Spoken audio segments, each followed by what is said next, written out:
Hey everyone, Barry Magledy here, back with this episode of the Comeback Game podcast.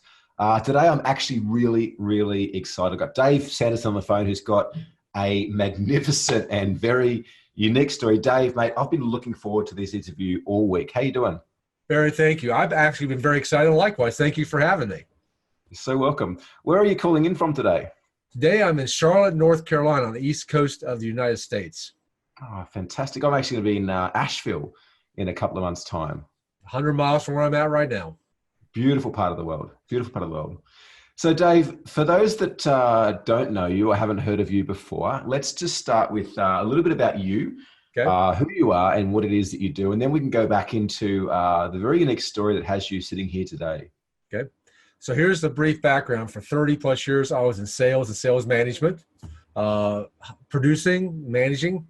And we'll talk about my extraordinary experience here shortly. But today I have the opportunity to go travel the world. I speak, I write books, I consult with organizations about personal leadership skills and how to use those in the most challenging times. Yeah. So, mate, let's dive into it. You had something very interesting happen a few years ago, many years ago. You were taking the usual business trips as you do, flying around the country, helping with sales. And you're on a particular flight. Let's share with the audience what flight you were on and what happened. So I was one of those folks who were on flight 1549 on January 15th, 2009, coming out of New York, a very typical business trip. I took it at least once, twice a month, nothing unusual.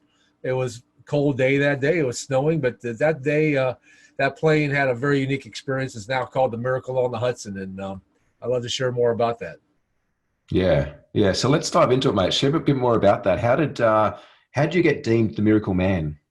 Well, that came a little bit later. I was an ordinary person. I did exactly what I did when we all travel. Wasn't paying attention, but what happened to me is, I was the last passenger off that plane. I was just like a normal person. When we heard brace for impact, the captain said, "This is your captain, brace for impact." I think everybody on that plane thought that we were going down and we weren't coming back. And candidly, I did. I put my head down for the last time and thought, okay, it's been a good life, and hopefully I'm going to be ending up someplace better. But fortunately for me, as we all know now, the story in the movie Sully, you got the plane down, but now you have another set of challenges. Water's rushing in the plane because you're in the middle of the Hudson River. It's 11 degrees Fahrenheit. Water's rushing in, and the water is 36 degrees Fahrenheit. So I think that's somewhere between 0 and 1 Celsius, and ice cold water. But I was inside the plane for 7 minutes because when I was getting out just like everybody else was, Barry. But then when I got to the aisle to get out, I heard my mother start talking to me, and what I heard from her is she said in my head, "If you do the right thing, God will take care of you." And I had to make a decision. Could I have to get out, or do I help people? And candidly, I knew I was all right, so I went towards the back of the plane, see if anybody needed help. Got everybody moving. I got behind everybody, started getting out like everybody else. And by the time I got to that door, Barry, on the right side, there was no room on the wing or the boat for me. So that's why I was inside the plane in 36-degree water for roughly 7 minutes until I felt the plane shake. I felt the plane shift. And what I found out later happened, one of the rescue boats, which was a tugboat, touched the front of the plane, and it shook the plane. And I felt water going up my back. And I thought the plane was going down because I don't know if you've seen that movie Titanic. That's what I'd liken it to. Is when that boat tipped up in that movie, everybody got sucked down inside the boat, and my thought was, don't be sucked down in the plane. So I made the decision to jump and start swimming to get away from the plane. And it was ice cold water, plus there's jet fuel. That's why I'm wearing glasses right now. But that's how I got off the plane. So it was a very extraordinary situation. But they started calling me that a couple of weeks later when I was on Good Morning America, and all of a sudden this picture shows up of me inside the plane. All of a sudden talking about being the last passenger off the plane and helping people. And I was just doing what I thought the right thing was to do, is help other people. Wow. So let's just backtrack a second. So January 15th, 2009, you're on a US Airways Flight 1549 that made an emergency landing into the Hudson River. Correct. At the time was for those in Australia, like the equivalent of around 0 to 1 degrees Celsius in the water. And people were obviously starting to exit the plane and get off and take up the wing space. and you went to get off like everyone else, and you heard your mother's speech. Is your mother still here, or she passed? She passed away in 1997. But Yeah. that was something I heard her tell me when I was a child. Just do Yeah. the right thing, and God will take care of you. And also, I heard that in my head again when I was getting ready to get out of the plane. So I think this is my personal opinion. I think she was watching over me that day and saying, okay. Yeah, but I tell people too, Barry, I think one of the great lessons of being an entrepreneur or somebody who works for themselves or is in business is, one of the things my mother did is always made us make decisions. And I say, I think right now, and I'm to blame for this. I think like a lot of people, we don't make our kids make decisions when they're young. We try to make decisions for them. So when they get older, they're not used to making decisions. So fortunately for me, my mother always made us make decisions. And she told us there's consequences, good or bad, based on your decisions. So, I was very fortunate to have a mother who made me make decisions, and so I could make the proper decision at the right time. Yeah. I thoroughly believe that no decision's a bad decision, right? As long as we're making a decision. Make a decision. Yeah, those decisions have consequences for and against. And, I honestly believe, it sounds like you do too, that where we're at right now is a consequence of the decisions that we've either made or have not made through our life. And that day, against all odds and probably against what your own critter brain, your own survival instincts were telling you, you made the decision to ensure that everyone else was off that plane first before taking care of yourself, which was such a brave move. And, not only did they survive, but you survived that incident too. And, things may have been very different had you not have listened to that inner voice, that inner wisdom. Was this like your first experience of getting that deep inner guidance, or was it something that you had until that time, like been a reoccurring thing that you would get that inner guidance and listen to it? I always, that's a very interesting question, Barry, because I always had some intuitions. I was in sales and I was feeling things. Plus, I think my time, I'm going to be very candid, I think my time with a gentleman named Tony Robbins, I was the head of security for Tony for 10 years and traveled with him. So being around that, I had to make those kind of calls to protect him and protect our team and protect the venue. So I always was having those things in my head as, things, okay, what's the right decision, right?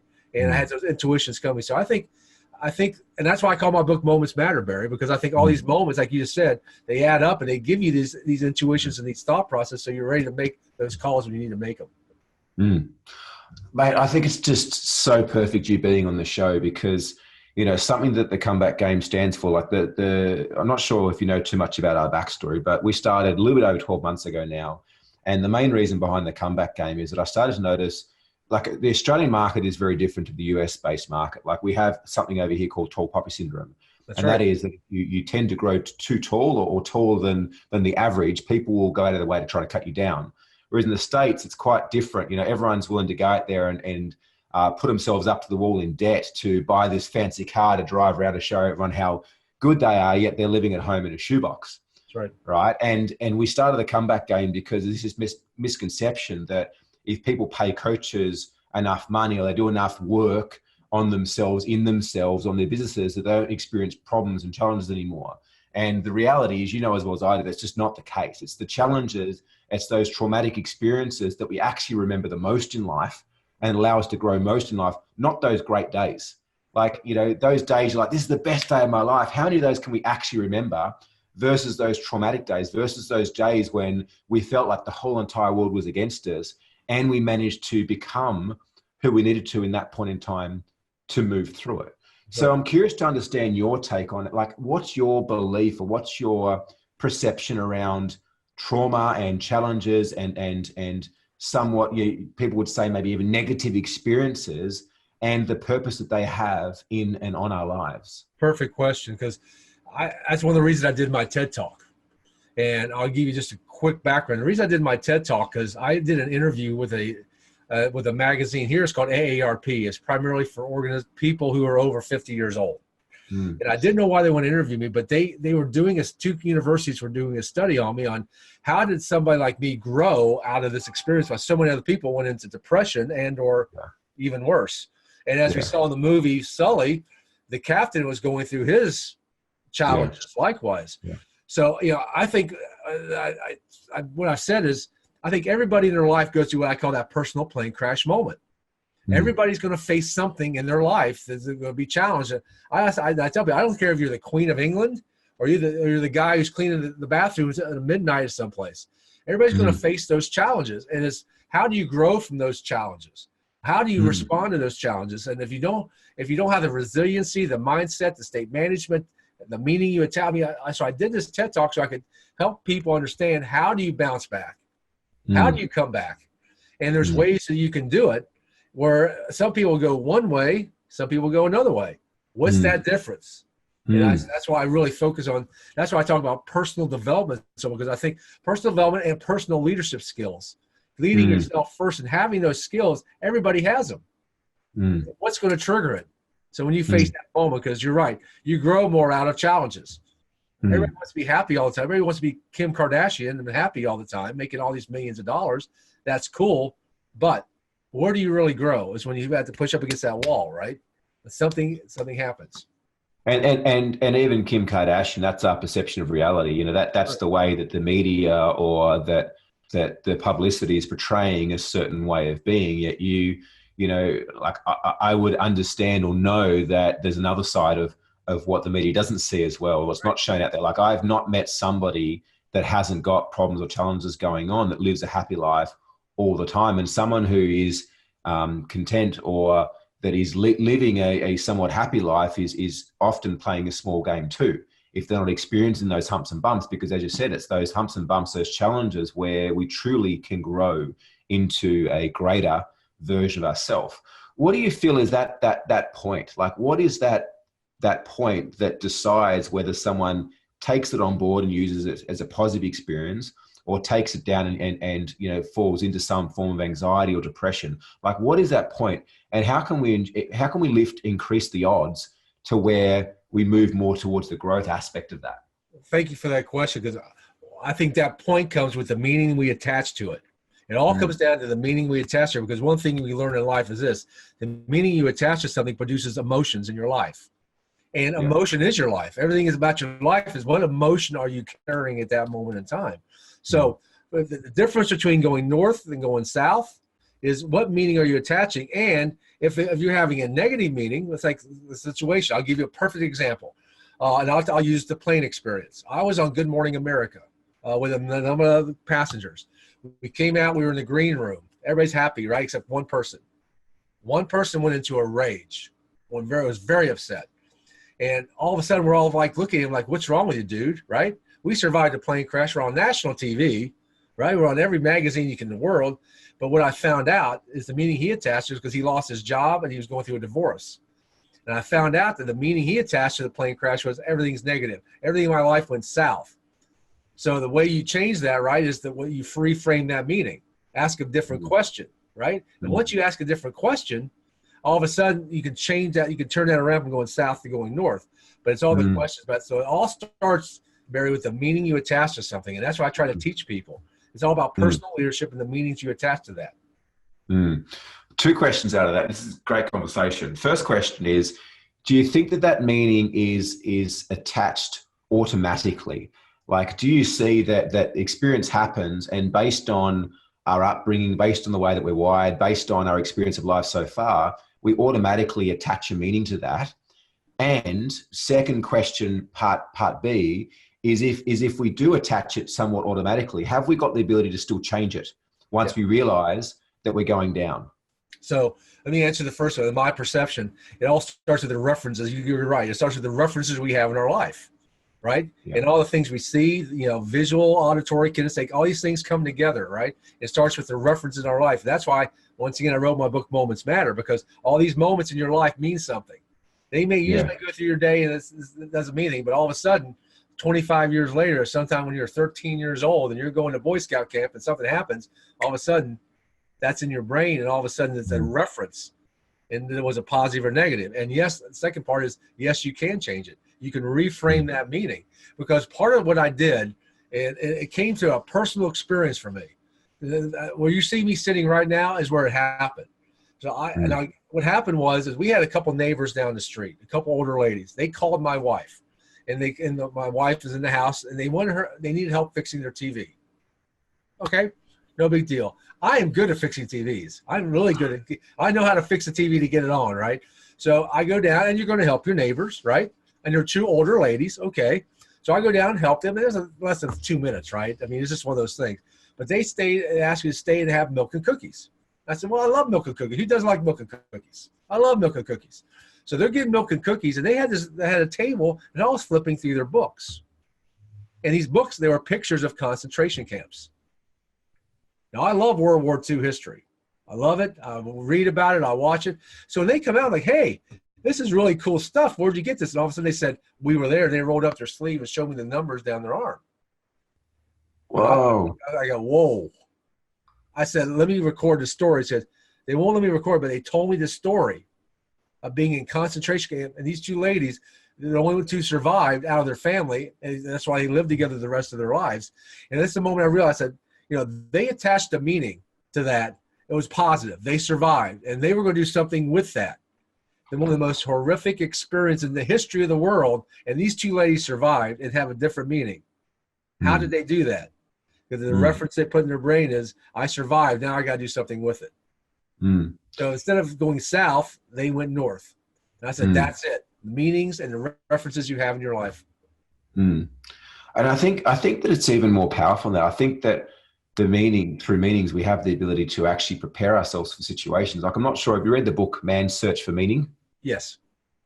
In there, he talks about the fact that he managed to get through the concentration camps because of the purpose, because of the vision, right, because of what he felt he was there to create, which then influenced the decisions that he made, the situations he put himself in throughout the concentration camps, and believes that through that influence was what actually allowed him to survive and come out the other side. Exactly right. It's a tremendous book. I actually wrote a blog about that book because I think it's so powerful, because it all starts with the purpose. And what I'm finding is this, and maybe you see something different where you're at, but I started out the year, this was the 10th anniversary of the Miracle on the Hudson. I started out the year in Canada. And I did it for a purpose. I love going to Canada. I love speaking in Canada, but I wanted to speak to millennials in Canada. I wanted to understand their mindset. And what I found is this, and I did 2 events in Canada, one in Toronto and another one in Waterloo, 2 different markets. And what I found is this, it goes back to purpose. What millennials I found in Canada are looking for is they have a lack of purpose. They don't understand how to find their purpose. They're intelligent as all get out. They know how to get stuff done. I mean, Waterloo is where BlackBerry was founded. This is a technology hub of Canada. But what they were struggling with is, how do I find my purpose? Why am I here? So they're all over the place. They're going to this job, to this job, to this job. Oh, they want to start their own business. Oh, they have one on their podcast. They don't have a solid purpose. So what I'm finding is if I can help people understand how to find their purpose, then I can help them with the direction of their life. So that's why I did that. So you're exactly right. And what Frankel said is correct. It all starts with that purpose. You understand the purpose, and it gives you the drive, and you'll figure out the strategies on how to get it done. He figured out how to get out of concentration camps. Yeah. Fine. So he had a bigger purpose. Yeah. How does one go about finding their purpose? It's something we hear a lot. It's like, oh, I don't know what my purpose is. I'm so lost. I'm, dabbling in this and dabbling in this and dabbling in that. Like, how does one go about finding their purpose? And are they ever off purpose? Great question. And I found really my purpose in 1994. And I had a mentor who was mentoring me, and he was a brilliant man. And Bill, I treasure Bill. And he asked me to go to this seminar, and I went, and it was about finding your purpose. So I sat there for probably 2 hours. And it all starts with, the great thing was, I was asking a different level of question of myself. What's most important to me, and what has to happen for me to realize that? And I started asking these kind of questions in my brain. All of a sudden, I started realizing what my purpose was. And all of a sudden, I wrote down this purpose in 1994, and I started ingraining it in my body. I said, this is why I'm here. So fast forward to 2009. Economy's bad in the United States. It probably was better in Australia. All of a sudden, I'm in the middle of something that's all over the world. And what I realized is, my purpose was to be happy, realize I accomplished anything I desire, and have faith in my Creator, inspiring others to be the same. That was my purpose. I wrote in 1994, and it lived out that moment. Because I was inspiring others. I helped. I was helping other people. I had a purpose, and also I was inspiring other people after. I said, my purpose is right. It took me 15 years to realize the purpose. God never promised you're going to realize it today. He never said that. Mm. But everybody's got a purpose. You just got to ask better questions of yourself and start asking the right questions. All of a sudden, it'll trigger. It's like, write it down, ingrain it in your body. And so when you need it, this is why I'm doing this. This is why you and I are talking tonight. Mm. We would never talk if I was living out my purpose and we had met this one similar gentleman. Never would have, because I live my purpose. Mm. I totally agree. And I feel that it's also being okay to have somewhat blind faith, not waiting for the lights to turn green before you start moving, not waiting till you see the whole entire journey to take the first step, being okay to take the step on what you know right now. And sometimes it might not even be a step of moving towards what you know, but it's moving away from what you don't know, moving away from those things that no longer provide you with the joy, the satisfaction, the fulfillment they once did. It all starts with taking action. That's all starts with taking action. Even if you go back to Think and Grow Rich, one of the first things he talks about is taking action, right? And because you're right, because you may not know what your purpose is right now, but if you don't start taking some steps towards something, you'll be stagnant. You'll never get any place, right? You can't get any place by standing still, even if you're going in the wrong direction, because you will get course corrected. And blind faith is a perfect term, because sometimes you just got to have faith in a bigger being. As you know what, I'm here for a reason, and one day it's going to come to me, and I'm just going to have faith that if I have faith strong enough, that creator, whatever you want to call it, will lead me the way I need to go. And I think that's a part of the challenge people have today, is they don't have a bigger belief that, you know what, I am here for a reason, a purpose. And I'm going to give it up. Now, I believe in the Bible. In the Bible, you give it up, it will come back to you tenfold. It'll come back. It may not come back in the way you want it to come back. God never promised that, but it will come back, and you will be led by blind faith if you have blind faith. Great statement. I love that. I love what you shared too around course corrected, because it's like a boat that's sitting at the harbor can't be course corrected. It can't be turned. It's not moving. It's stationary. Right. And I think that you're right. I think that this crazy thing happens in life, that if we are taking action, we are moving, even if we're moving in the wrong direction, or wrong's probably not the right word, but even if we're moving in a direction that's off course or off purpose, we will be course corrected. And it will start with whispers. It'll start with gentle nudges, and it will get so severe to where, often we experience these large challenges. Like, I'm sure that there's many people that were on that plane that landed in the Hudson that, were experiencing some pretty crazy stuff in life. And that was a defining moment that allowed them to make a new decision and head in a new direction in life. Most definitely. I totally agree with that. That happened to me. Yeah. People ask me, what was the biggest change in my life? I probably had two big changes, Barry. First was, and my thing was, I was making great money. I was top producer, right? But I was missing out time with my family. And I had two older daughters who were in high school, who I missed so many things out. I'm like, that's like, it's a wake-up call, right? It's like, I got to get this together. But the biggest change is in the area of judgment. And people say, what does that mean? Well, I'm not real proud to say this, but for many years, I was probably pretty judgmental. I would look at somebody and judge them pretty quick, good, bad, what am I? And all of a sudden I said, how many times in my life have I've cut out a relationship, a job opportunity, a date, because I've judged somebody so quick. I said, if I just change that one thing in my life, this came right after the plane crash, probably a week to 2 weeks.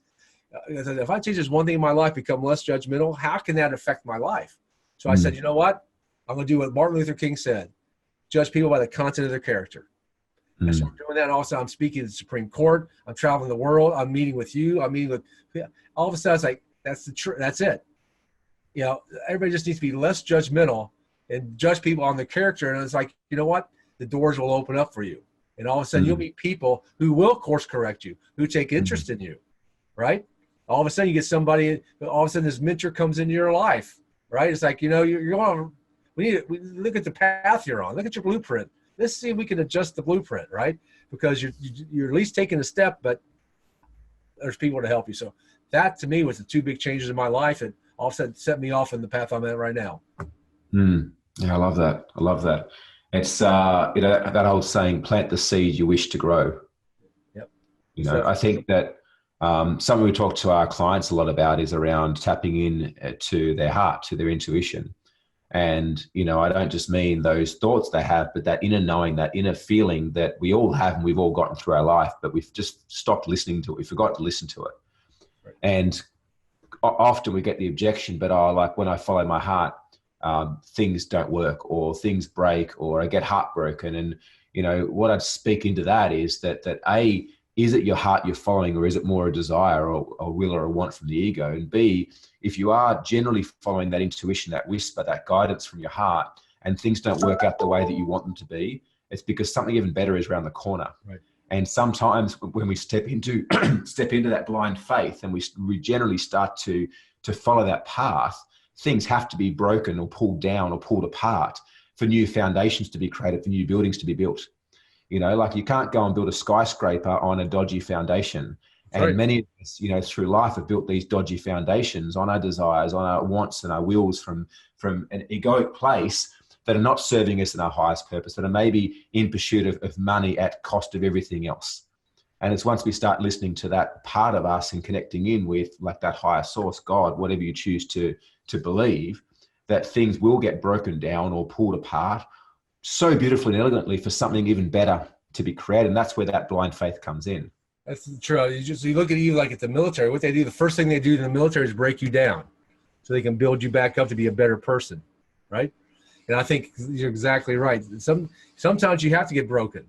Sometimes you just have to, and also you get to the point, it's like, you know what? I'm going to give it up. I've got blind faith. I don't know where this is going to lead me. But all of a sudden, the right people start coming into your life.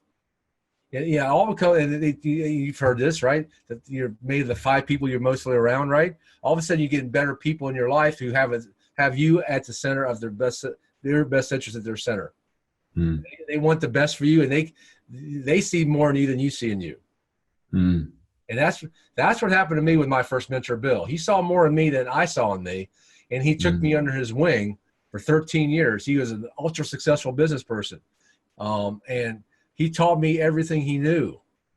And right before he died, he gave me these notes and said, please don't let these die with you. Because these are the notes he got in 1929 from his mentor. So I think we're all old people. I think we all need our obligations to pass it on to the next generation, make the next generation better. We have all this wisdom, right? It took me 50 some years to get this wisdom, right? And so I've been very blessed in having people who course corrected me many times. Because one thing we all know, and you know this in life, no life is a perfect circle. You got a chunk, whether it's your finances, your relationships, your career, something's a chunk. No one's at the perfect circle. In my group, I've got people who are ultra millionaires, but their relationships stink, right? So no one's got the perfect circle. So we're all striving for that. Let's help each other do that, because I'm good at certain things. I need help in some things likewise. No one's perfect. If you look back over the 50-something years you've been on this earth, what do you think are the 3 most impactful learnings that you've picked up along the way? Things you've heard, things that you've understood, things that you've learnt about yourself? Number one, I mentioned one, that I was too judgmental. I think that, I grew up in the 60s when you saw the Vietnam War on the TV, but you also saw people landing on the moon. So there was so much change. So I think I grew up at a time where I didn't think I was judgmental, but I was judgmental. So I think that's one of the biggest learnings that I had, number one. Number 2 is I don't know everything. And I think everybody goes through that time of life that, you're bulletproof. You think you know everything. And all of a sudden something knocks you down. Something knocks you down, right? Whether it's a relationship or you lose your job. So I think I figured out in my mid-20s that I wasn't everything to everybody. When you think you're everything to everybody. And I went through that time. And I think number 3, I just think, having a family grounds you. Because now I'm not looking to make sure my kids are well. I'm looking to make sure my grandkids are the ones that understand and can take the ball and run with it. So it's about leaving the legacy now. I think that's the shift that we make, when you're 40 to 50 is like that. They call that midlife crisis thing, the halftime. It's more than you're bigger than yourself. That's right. It's more than you. I think, and I don't know if you saw the movie Doctor Strange, but if you have, she talks to Doctor Strange, says, it's not about you. Right. And I think it triggered me. It's like, that's right. You get to that point where you think, everything I'm doing it's not about you. It's about how can you help the bigger being, other people out first. And that's what happened that day on the plane. Me and everybody else were helping other people. There's a great symbolism of if people pull together, check their egos at the door, and take your personal leadership skills up, anything's possible. Anything in the world is possible. But you have to check your ego at the door and say, you know what? We have a bigger mission than just me surviving. Yeah, so good, so good. What does the next 5 to 10 years look like for you, Dave? Great question, because I made back in 2009, as I mentioned, I was very fortunate to have my time with Tony. He's been a great mentor to me. I traveled with him. He taught me so much. But one of the things he taught me was to put together 10-year plans. And so I just came to the end of my 10-year plan in May. Now my next 10-year plan. And my next 10-year plan is, taking what I've, 30 plus years of what I've learned, not only in business and sales, but the last, especially 5 years, I've had my own business. I've been speaking. I've been doing coaching and doing courses, taking this back into the corporate or the non-for-profit world and teaching the next generation, not only the skills of business, which I know, but all these leadership skills.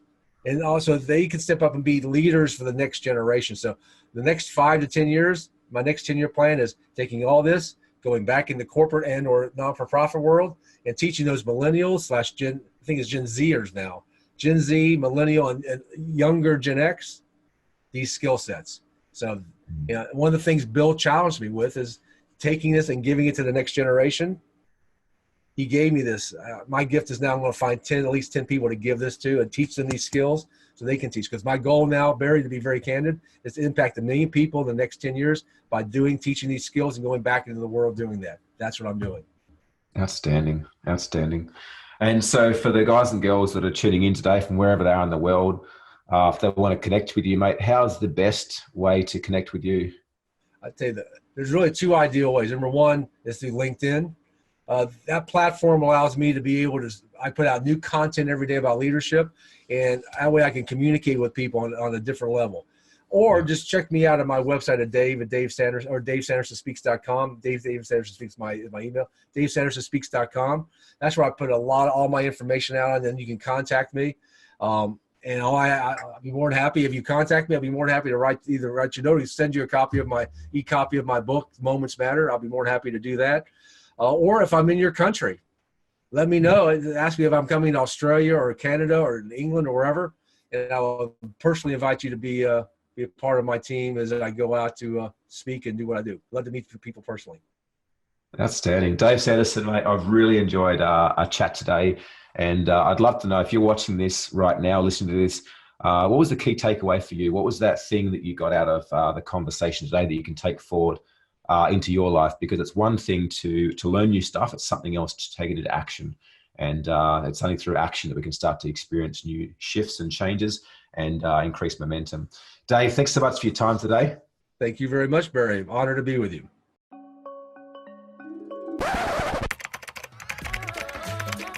If you're in a position that many of our clients were before joining us, which is that your business is controlling you rather than you controlling your business, we would love to have a chat to you to see whether or not we might be the right fit to partner with you to help you grow and succeed in business. And over the past 8 years, we've helped hundreds of business owners around the world to grow, scale, and succeed in business. Many of our clients report that we've helped them to triple their profits and double their time off in 12 months or less. If you jump onto YouTube and notice the hundreds of testimonies, you'd see that this is a common theme amongst them. If you're a business owner that's generating more than $300,000 a year in annual revenue, whether it's $500 million, $5 million, even $10 million a year, and you're looking to take your business and your life to the next level, we might be able to help. If you're noticing that your business is lacking structure, maybe systems or processes, maybe you're not quite attracting enough or the right type of quality leads, making enough sales, or maybe you're even having issues finding, hiring, retaining, and training the right team members, we could be a fit for you. Ultimately, we believe that we never have business problems, we have personal problems that are expressed through our business. And a lot of the work we do is with you as a business owner, helping you to constantly upgrade the way that you see life, the way that you make decisions, and the way that you help construct a profitable and purpose-driven business. In order for us to do that though, you need to book in a quick 15-minute application call with one of our scaling specialists here at the Game Changers. Through that 15-minute call, we're going to ask you a bunch of questions to see if or how we might better help you. If we can't help you, we'll let you know politely and do our best to point in the direction of someone that can. However, if we can help you, we'll look at booking you a 1-hour game plan session where we're going to dive a lot deeper into where you and your business are at right now, Where is it you want to go in the next 3, 5, and 10 years' time? And what are the potential roadblocks or challenges or even opportunities that are along the journey in order for you to get there faster? If you're really feeling that it's time for you to experience the love and the joy of running a business again, if you're really wanting to experience a business that does actually operate without you while still producing profit, we may very well be the right fit. So book in a 15-minute call. We can have a chat and see where we go from there. My name is Bab Odidi, and thanks for listening. Hopefully we'll get a chance to talk soon.